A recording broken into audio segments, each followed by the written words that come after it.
بسم اللہ الرحمن الرحیم قال اللہ تعالی فی الکلام المجید وقان فی المدینة تسعة رہط یفسدون فی الارض ولا یصلحون قالوا تقاسموا باللہ لنبیتنہ واہلہ ثم لنقولن لولیہ ما شہدنا مہلک اہلہ وإنا لصادقون ومکروا مکرا ومکرنا مکرا وهم لا يشعرون فانظر كيف كان عاقبة مكرهم أنا دمرناهم وقومهم أجمعين فتلك بيوتهم خاوية بما ظلموا إن في ذلك لآيات لقوم يعلمون وأنجينا الذين آمنوا وكانوا يتقون آمنت بالله صدق الله العظيم۔ قبل احترام نمازی حضرات، قرآن پاک کے 19ویں پارے میں سے سورہ النمل کی آیت نمبر 49 سے لے کر 53 تک تلاوت کی ہے۔ اس میں اللہ رب العالمین نے قوم سمود جو کہ حضرت صالح علیہ السلام کی قوم تھی ان کے حالات کا تذکرہ کیا ہے۔ حضرت صالح علیہ السلام کو قوم سمود کی رہبری اور رہنمائی کے لیے اللہ رب العالمین نے مبعوث فرمایا اور آپ نے 20 سال ان کو راہ راست پر لانے کے لیے بہت زیادہ کوشش کی، دن رات صبح و شام آپ نے اللہ تعالیٰ کے نام کا جب وہاں پر پیغام دیا، لیکن وہ لوگ اس قدر شقی القلب تھے اور اس قدر وہ لوگ مادہ پرست تھے کہ انہوں نے حضرت صالح علیہ السلام کی بات کو کوئی اہمیت نہ دی۔ اللہ تعالیٰ کا نبی تو ان کے لیے مخلص اور خیرخواہ ہے، لیکن آگے سے وہ کیا کہتے ہیں قالوا طیرنا بکا وبمن معک، اے صالح ہم تم کو اور تمہارے دوستوں کو اپنے لیے بہت ہی برا شگون سمجھتے ہیں۔ جیسے آج کل ہمارا یعنی کہ لوگوں کا خیال ہوتا ہے کہ اگر پائے نکلے آگے سے بلی گزر جائے تو ہم کہتے ہیں کہ اللہ خیر کرے، آئے منہ کو بلی لگ گئی ہے تو آئے یعنی کہ کم سے نہیں ہوئے گا، اور وہ کسی بندے کو ہم پسند نہیں کرتے ہیں۔ اگر وہ بندہ صبح سویرے ہم کو مل جائے اور دن کو کوئی نقصان ہو جائے تو ہم کہتے ہیں صبح سویرے وہ ملا تھا اس لیے آج یہ نقصان ہوا ہے، تو یہ بدشگونی ہے۔ تو وہ کہتے ہیں جب بھی تم یا تمہارے دوست ہمیں کہیں مل جاتے ہو تو وہ پھر ہمارا سارا دن برے گزرتا ہے، نہ ہمارے کاروبار میں کوئی ان کے ترقی ہوتی ہے، بارشیں رک جاتی ہیں، زمین پہ گردہ اڑ رہا ہے، جانور مر رہے ہیں، تو کھیتیاں خشک ہو رہی ہیں، تو یہ سب جو کچھ بھی ہے نا یہ تمہاری وجہ سے ہے۔ قال طائرکم عند اللہ، آپ آگے سے کہتے ہیں کہ یہ ہماری وجہ سے نہیں ہے بلکہ یہ تمہارے کفر اور شرک کی وجہ سے ہے اور تمہارے ان بد اعمالوں کی وجہ سے ہے جو تم اللہ تعالیٰ کی زمین پر کر رہے ہو، اور یہ سب کچھ اللہ کی طرف سے تم کو آزمائش میں ڈالا جا رہا ہے۔ بل انتم قوم تفتنون، بلکہ تم ایک ایسی قوم ہو جس کو آزمائش میں ڈال دیے گئے۔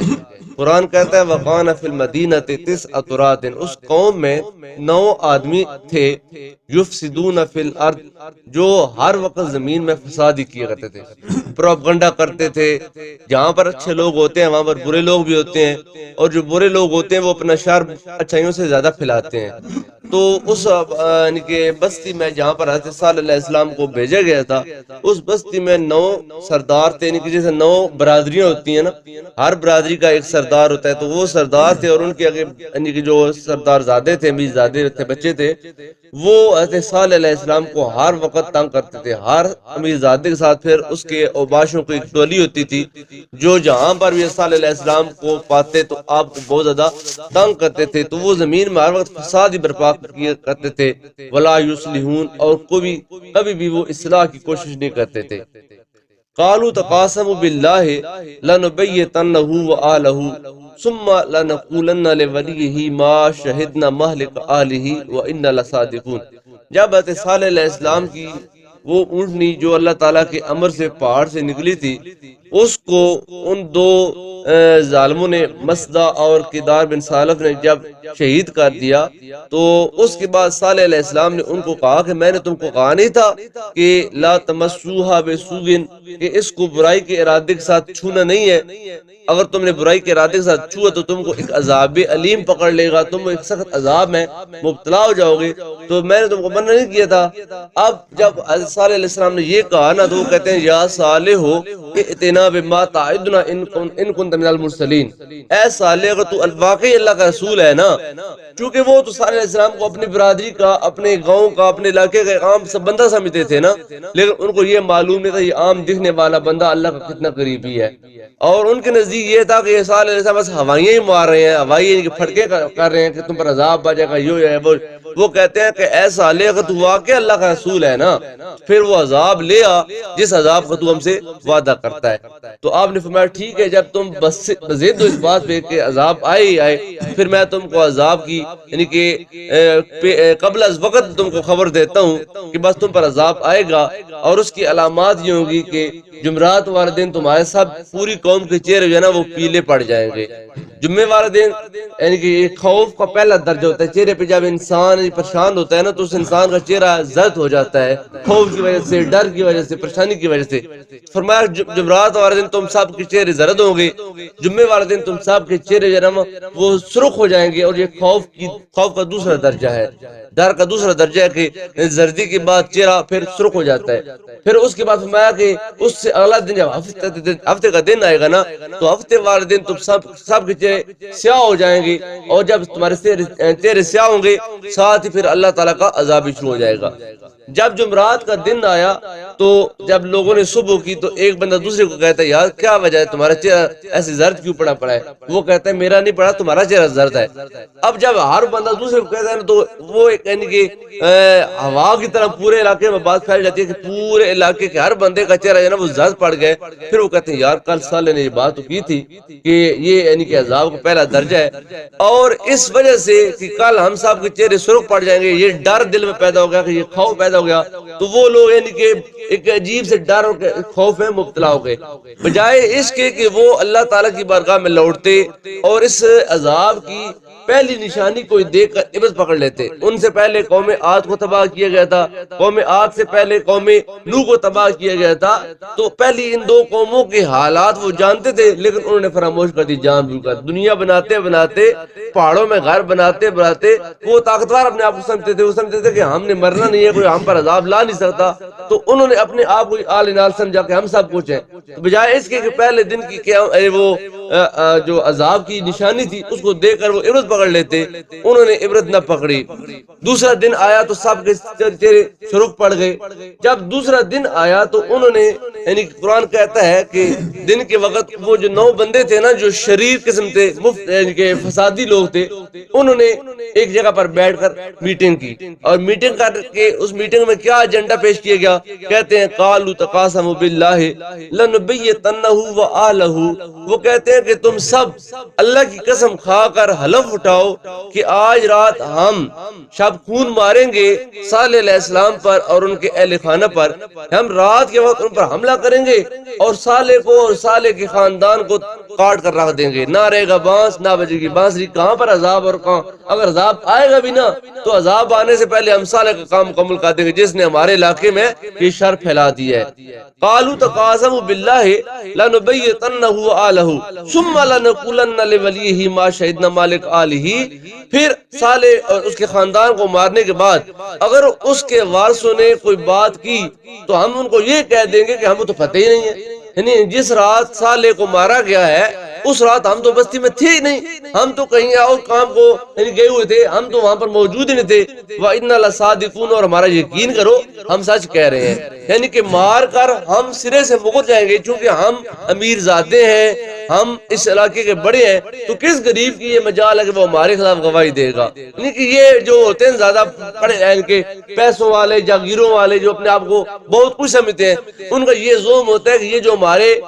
گاؤں علاقے محلے کے کمی لوگ ہیں ان کے اندر کیا مجال ہے کہ وہ ہمارے خلاف پراپنڈا کریں یا احتجاج کریں یا گواہی دیں، جب ہم ہی سب کچھ ہیں تو یہ ہم سے ڈر کر اپنی آواز کو دبا لیں گے، 1-2 دن رونا دھونا ہوگا، بات ختم ہو جائے گی، صالح بھی جائے گا اور صالح کے گھر والے بھی جائیں گے اور یہ بات ہے وہ سرے سے ختم ہو جائے گی۔ انہوں نے کہا کہ قسم اٹھاؤ اس بات پر کہ ہم آج رات شب خون ماریں گے اور ان کو قتل کر دیں گے، اور اگر ان کے ولیوں نے ان کے ورثاء نے کوئی بات کی تو ہم ان کو کہہ دیں گے کہ ہم کو تو پتہ ہی نہیں ہے کہ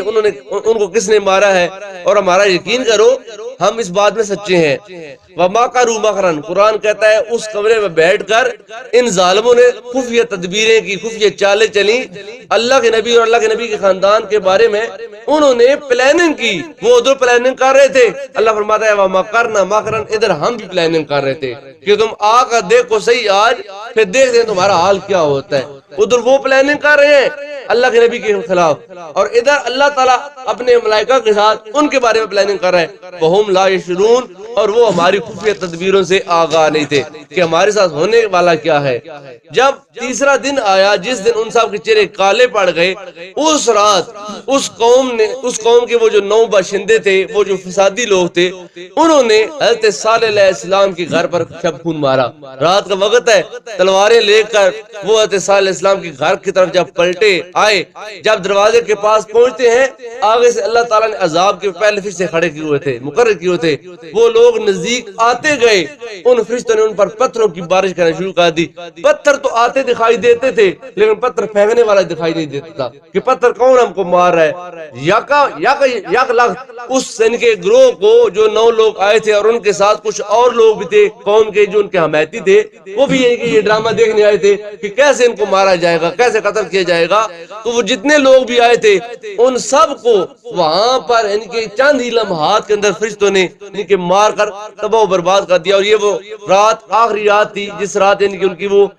مہلت ختم ہو رہی تھی۔ اللہ پاک فرماتا ہے فانظر کیف کان عاقبۃ مکرہم، اے پیارے نبی ذرا غور سے دیکھو تو صحیح ہم نے ان کے اس بری تدبیر کا اور ان کے مکر کا ان کو کیا انجام دیا ہے۔ وہ ہمارے نبی کے بارے میں برا سوچ رہے تھے، انہوں نے یہ جانا تھا کہ صالح ایک عام انسان ہے، صالح عام انسان نہیں ہے، صالح تو ہمارا نبی ہے، اور جو ہمارا نبی ہوتا ہے ہم اس کی حفاظت کرتے ہیں، اور کسی کی مجال نہیں ہے کہ ہمارے نبی کے بارے میں برا سوچ سکے۔ فانظر کیف کان عاقبۃ مکرہم، تو خوب غور سے دیکھ لو کہ ان کے مکر کا کیا انجام ہوا۔ انا دمرناہم وقومہم اجمعین، ہم نے ان کو بھی تباہ و برباد کر دیا اور ساری قوم کو تباہ و برباد کر دیا۔ اب ان پر عذاب آتا ہے، یعنی کہ یہ تیسری رات گزرتی ہے تو قوم پر عذاب آتا ہے۔ اب جب اس عذاب کا آپ تذکرہ سنیں گے تو آپ کے بھی رونگٹے کھڑے ہو جائیں گے۔ اس قوم پر اللہ تعالیٰ نے ایک طرح کا عذاب نہیں نازل کیا تھا۔ قرآن پاک میں اس قوم سمود کے عذاب کے بارے میں اللہ تعالیٰ نے 3-4 مقامات پر آیات بینات میں تذکرہ فرمایا۔ پہلے آیت میں اللہ پاک فرماتے ہیں فَأَخَذَتْهُمُ الرَّجْفَةُ، بس ان کو زلزلے نے پکڑ لیا۔ رات کا وقت ہے، یعنی ادھر حضرت صالح علیہ السلام پر انہوں نے شب خون مارا، تو اس کے مقابلے میں فرشتوں نے ان پر حملہ کر دیا، اور ان کو جو لوگ آئے تھے 9 اور ان کے ساتھ جو مزید لوگ تھے قوم کے، ان کو تو بس چند لمحات میں صالح علیہ السلام کے دروازے کے سامنے ہی تباہ و برباد کر دیا گیا۔ جب وہ لوگ مرتے گئے اس کے ساتھ ہی زلزلہ آنا شروع ہو گیا، پوری بستی کانپنا شروع ہو گئی۔ فَأَخَذَتْهُمُ الرَّجْفَةُ، بس ان کو زلزلے نے پکڑ لیا۔ فَأَصْبَحُوا فِي دَارِهِمْ جَاثِمِينَ، بس پوری قوم نے اس حال میں صبح کی کہ سارے کے سارے اپنے گھروں میں اوندے پڑے ہوئے تھے، یعنی سب کے سب مرے پڑے تھے، منہ بار ڈھانا، سارے کے سارے منہ کے بل گرے ہوئے تھے، اور ان کی آبادیاں، ان کے گھر، ان کے مکانات سب تباہ ہو گئے تھے اس زلزلے کے ساتھ۔ ایک تو زلزلہ آیا، دوسرا کیا فَأَتَوْا عَنْ أَمْرِ رَبِّهِمْ، اس قوم نے اپنے رب کے حکم کی نافرمانی کی۔ فَأَخَذَتْهُمُ الصَّاعِقَةُ، بس ان کو ایک کڑک نے پکڑ لیا، جیسے گرج ہوتی ہے، کڑک ہوتی ہے، یعنی کہ ڈراؤنی آواز ہوتی ہے، ایک کڑک نے پکڑ لیا۔ وَهُمْ يَنْظُرُونَ، اور وہ ایک دوسرے کو دیکھ رہے تھے، یعنی کہ ایک دوسرے کو دیکھتے ہی دیکھتے ایک زوردار نیچے سے زلزلہ آیا، اوپر سے زوردار کڑک کی آواز پیدا ہوئی، اور اس کڑک کی آواز کو برداشت نہ کر سکے، ان کے کلیجے پھٹ گئے اور وہ سارے کے سارے تباہ ہو گئے۔ تیس جگہ پر اللہ پاک سورہ الحاقہ میں فرماتے ہیں فَأَمَّا ثَمُودُ فَأُهْلِكُوا بِالطَّاغِيَةِ، سو سمود تو ایک سخت ہولناک آواز سے ان کو تباہ کر دیا گیا۔ چوتھی جگہ پر اللہ پاک فرماتے ہیں وَأَخَذَ الَّذِينَ ظَلَمُوا الصَّيْحَةُ، اور ان ظالموں کو ایک ہولناک آواز نے آ پکڑا جس سے وہ اپنے گھروں میں اوندے منہ پڑے رہے۔ ان تمام بیان کردہ آیات سے معلوم ہوتا ہے کہ ایک قسم کا عذاب نہیں تھا بلکہ کئی قسم کے عذاب نے ان کو آ گھیرا، گویا سانس لینے کی مہلت بھی نہ ملی۔ رجفہ کہتے ہیں زلزلے کے عذاب کو، صاعقہ کہتے ہیں کڑک کا عذاب، صیحہ کہتے ہیں چیخ اور چنگاڑ کا عذاب، صاحب ایک قصص القرآن اس سلسلے میں لکھتے ہیں بہرحال ان 3 دن کے بعد وقت موعود آ پہنچا اور رات کے وقت ایک ہیبت ناک آواز نے ہر شخص کو اسی حالت میں ہلاک کر دیا جس حالت میں وہ تھا۔ قرآن پاک نے اس ہلاکت آفرین آواز کو کسی مقام پر صاعقہ یعنی کہ کڑکدار بجلی اور کسی جگہ پر رجفہ زلزلہ ڈالنے والی شے اور بعض جگہ پر طاغیہ دہشت ناک اور بعض جگہ پر صیحہ چیخ فرمایا، اس لیے کہ یہ تمام تعبیرات ایک ہی حقیقت کے مختلف اوصاف کے اعتبار سے کی گئی ہیں تاکہ یہ معلوم ہو جائے کہ اللہ تعالیٰ کے اس عذاب کی ہولناکیاں کیسی گوناگوں تھی، یعنی اس قوم کو طرح طرح کے عذابوں کے ساتھ اللہ تعالیٰ نے پکڑ لیا۔ اللہ پاک نے اپنے نبی سے کہا فانظر کیف کان عاقبۃ مکرہم، محبوب اپنے غور سے دیکھ لیجئے کہ ان کے اس مکر کا انجام کیا ہوا۔ انا دمرناہم وقومہم اجمعین، ہم نے ان 9 لوگوں کو اور پوری قوم کو یک لاکھ تباہ و برباد کر دیا۔ فتلک بیوتہم خاویۃ بما ظلموا،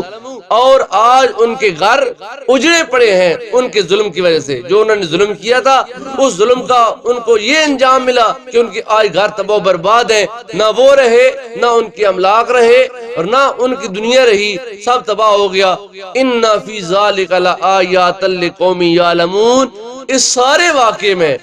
ان لوگوں کے لیے بہت زیادہ نشانیاں ہیں جن لوگوں کو کچھ معرفت ہے، جو علم رکھتے ہیں، جو پہچان رکھتے ہیں، جن کو اللہ نے عقل دیا ہے، وہ اس واقعے میں غور و فکر کریں کہ جو خدا اور خدا والوں سے ٹکر لیتا ہے اس کا انجام بہت برا ہوتا ہے۔ وَأَنْجَيْنَا الَّذِينَ آمَنُوا وَكَانُوا يَتَّقُونَ، اور اللہ تعالیٰ نے اس سارے عذاب میں ان لوگوں کو بچا لیا جو لوگ ایمان لائے تھے اور جنہوں نے تقوی اختیار کیا۔ اللہ تعالیٰ کی کرنی، نیک اور بد سارے ایک بستی میں رہتے تھے، 114 لوگ یا 140 لوگ جو آپ پر ایمان لائے تھے وہ بھی وہاں پر تھے، اور وہ پوری قوم 2500 گھرانے وہ بھی وہاں پر تھے۔ 2500 گھرانوں پر تو عذاب آیا، لیکن وہ جو 140 لوگ تھے ان کا بال بھی بیکا نہ ہوا، ان کو ایسے وہاں سے نکال لیا گیا جیسے مکھن سے بال نکالا جاتا ہے، ان کو عذاب کی ہوا تک نہ آئی۔ پوری ساری قوم کو اللہ تعالیٰ کے یعنی کہ عذاب نے آ کر تباہ و برباد کر دیا۔ وَأَنْجَيْنَا الَّذِينَ آمَنُوا وَكَانُوا يَتَّقُونَ، ایک آدمی تھا اس کا نام تھا ابو رغال۔ حضور پاک صلی اللہ علیہ وسلم فرماتے ہیں جب قوم سمود پر عذاب آیا پوری قوم تباہ ہو گئی، ایک آدمی بچ گیا تھا۔ وجہ کیا تھی؟ وہ اس وقت حدود حرم آیا ہوا تھا، ادھر آیا ہوا مکہ شریف آیا تھا، اور یہ وہ زمین ہے کہ جو داخل ہو جاتا ہے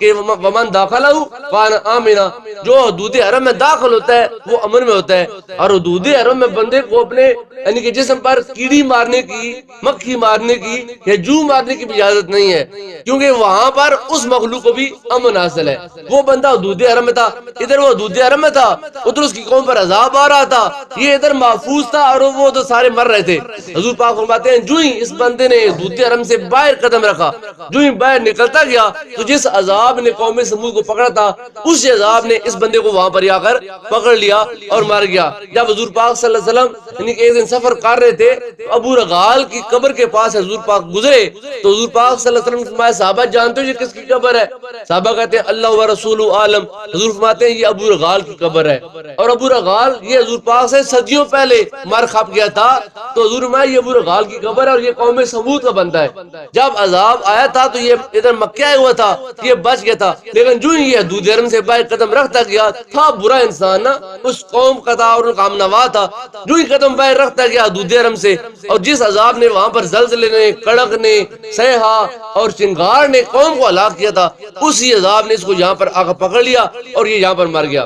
اب اس بات کی تصدیق کیسی ہو کہ یہ وہی بندہ ہے؟ حضور پاک صلی اللہ علیہ وسلم فرمایا جس وقت یہ مرا تھا نا اس کے ہاتھ میں سونے کی ایک جب وہ سٹک تھی چھوٹی، اتنا امیر تھا وہ بندہ، قوم کی عمارت کا حال دیکھے کہ وہ بابے اپنی کھونڈی سونے کی بنواتے تھے، اس نے سرکار فرمایا کہ اس کے ہاتھ میں سونے کی چھڑی تھی، جب یہ مرا تھا تو اس کو سونے کی چھڑی کے سمیت یہاں پر دفنا دیا گیا۔ جب صحابہ نے سنا تو صحابہ کرام نے فوراً اس کی قبر کو کھولا، صدیوں بعد کھولا، وہ تو مر کھپ گیا تھا لیکن وہ سونے کی چھڑی قبر کے اندر موجود تھی۔ صحابہ نے وہ قبر اٹھائی، حضور پاک صلی اللہ علیہ وسلم فرمایا یہ جو طائف والے طائف والے یہ ابو رغال کی اولاد میں سے ہیں جنہوں نے حضور پاک صلی اللہ علیہ وسلم پر پتھر برسائے تھے. فرمایا وَأَنْجَيْنَا الَّذِينَ آمَنُوا وَكَانُوا يَتَّقُونَ، بس اللہ تعالیٰ نے ان لوگوں کو بچا لیا جو حضرت صالح علیہ السلام پر ایمان لائے تھے اور جنہوں نے تقوی اختیار کیا. ان خوش نصیب لوگوں کے علاوہ تمام قوم سمود کو توبہ و برباد کر کے آنے والے لوگوں کے لیے باعث عبرت بنا دیا. اور آج بھی مدینہ شریف سے شمال کی طرف تبوک جاتے ہوئے راستے میں جب وہ وادی ہجر آتی ہے، وادی ہجر میں قوم سمود کے کھنڈرات آج بھی لوگوں کے لیے باعث عبرت ہیں. اللہ تعالیٰ کی بارگاہ میں دعا ہے اللہ ہم سب کو ایسے عذابوں سے محفوظ و مامون فرمائے. ہر دم ہر گھڑی اللہ تعالیٰ پر اپنی رحمت کی نگاہ فرمائے. یہاں تک سورہ نمل کی آیات بینات میں سے 53 آیات بینات مکمل ہوتی ہیں. جہاں تک حضرت صالح علیہ السلام کا تذکرہ مکمل ہوا، اس کے بعد اللہ تعالیٰ نے ایک اور نبی حضرت لوط علیہ السلام کا تذکرہ کیا ہے. کل انشاءاللہ تعالیٰ درس قرآن میں ہم ان کے بارے میں وہ سنائیں گے. اللہ پاک ہم سب کو قرآن پاک کا فہم نصیب فرمائے.